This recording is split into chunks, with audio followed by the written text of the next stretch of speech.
Assalamualaikum.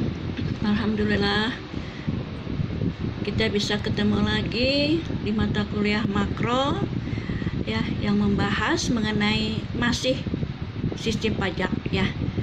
Nah, yaitu pajak yang built-in flexible, yaitu pajak yang besar kecilnya itu ditentukan oleh besar kecilnya pendapatan wajib pajak. Nah, jadi kalau fleksibel ini bahwa kalau pendapatannya besar, maka pajak yang dikenakan juga besar. Nah, kalau walaupun kecil, pajak yang dikenakan juga adalah kecil, artinya fleksibel. Kalau minggu tadi kan kita membahas mengenai pajak yang besar kecilnya itu adalah tetap ditetapkan oleh pemerintah, yaitu pendapatannya besarkah, kecilkah, itu sama ya.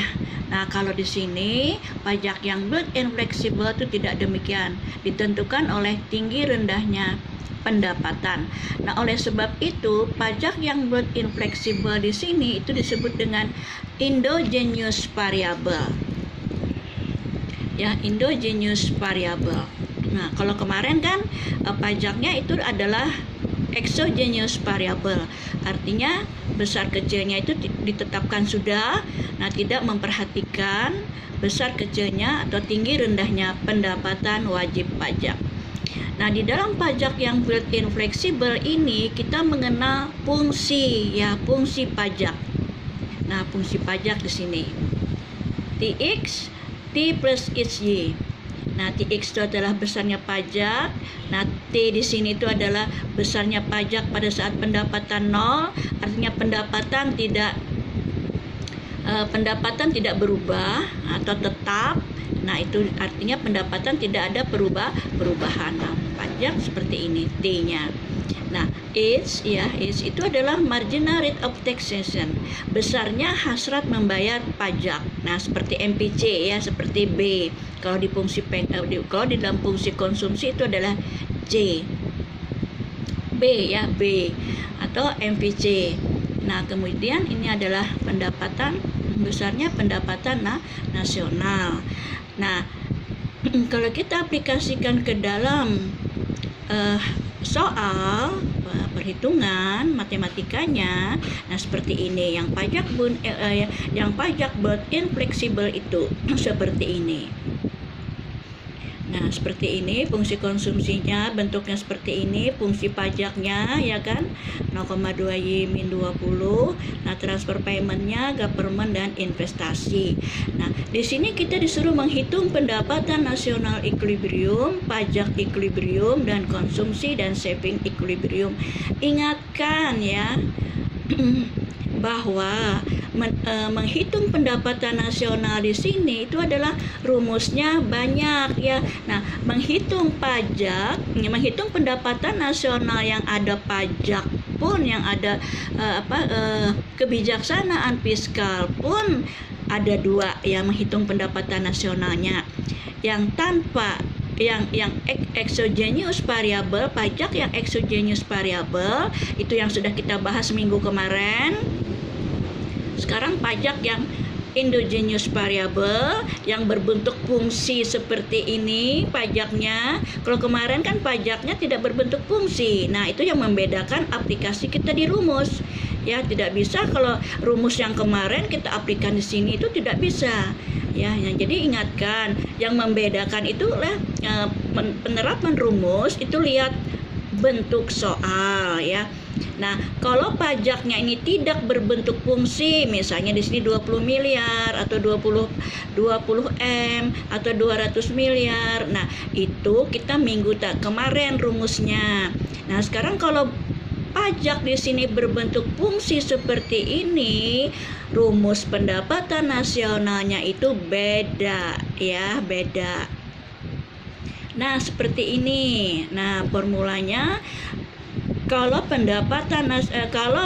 menghitung pendapatan nasional itu di dalam pajak yang yang endogenous variable seperti ini, atau pajaknya berbentuk fungsi. Oke. Nah, seperti ini ya. Oke, lanjut. Nah, kita aplikasikan ya. Nah, untuk kita masukkan fungsi tadi ya, fungsi tadi. A plus I plus G plus BTR min BT 1 min B plus BH. Nah, di sini A-nya kita lihat di fungsi konsumsi. Fungsi konsumsinya A itu adalah 20. Nah, nilai investasi kita ketahui 40. Nilai government-nya kan kita ketahui 60. B-nya lihat di fungsi konsumsi. Fungsi konsumsi B ini adalah lihat di fungsi konsumsi. Itu adalah 0,75. Nah, dikalikan dengan nilai TR min B. B ini adalah fungsi di fungsi konsumsi lihatnya. Nah, 0,75. T ini di fungsi pajak. Nah, T tadi kan adalah pendapatan yang pada saat pajak yang dikenakan pada saat nilai hasrat kita untuk membayar pajak, ya kan? T ini. Nah, atau dikatakan T itu adalah pada saat pendapatan sebesar 0, besarnya pajak pada saat pendapatan sebesar 0. Nah, kalau kita lihat di fungsi di fungsi pajak itu nilainya itu adalah min 20 ya. Nah, kemudian 1 min B, 1 min 0,75 kan B-nya di fungsi konsumsi plus 0,75 B-nya 0,75, H-nya dilihat di fungsi pajak. Fungsi pajak H ini adalah MRT, hasrat besarnya hasrat membayar pajak. Di dalam fungsi pajak itu adalah nilainya 0,2. Ya. Nah, kita selesaikan. Nah, ternyata pendapatan nasional kita itu adalah sebesar 412,5 M.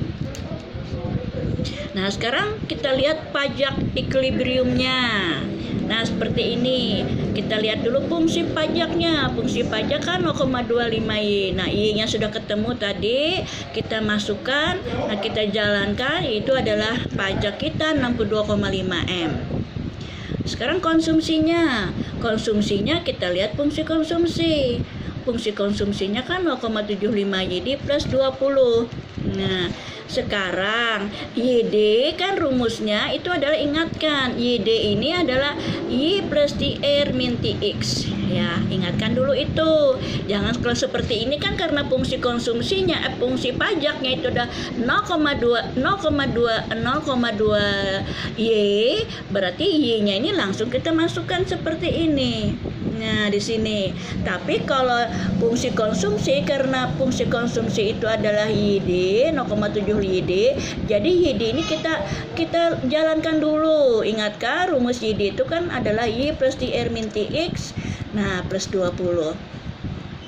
Kita masukkan nilai Y-nya, TR-nya, TX-nya tadi yang sudah kita dapatkan, nah plus 20. Hasilnya itu adalah konsumsi kita 312,5 M. Nah, demikian juga dengan shaping.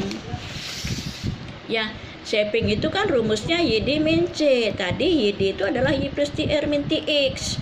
Nah, min C.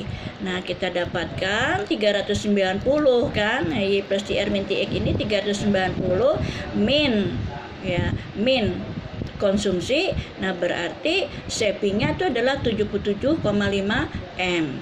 Sekarang setelah kita selesaikan perhitungan kita tadi, ini kita jangan senang dulu ya. Saya katakan jangan senang dulu. Kita harus ngecek dulu apakah perhitungan kita ini betul apa tidak. Itu di sini, di syarat sini. Nah, syarat equilibrium itu adalah shaping tambah pajak tambah investasi tambah government tambah transfer payment.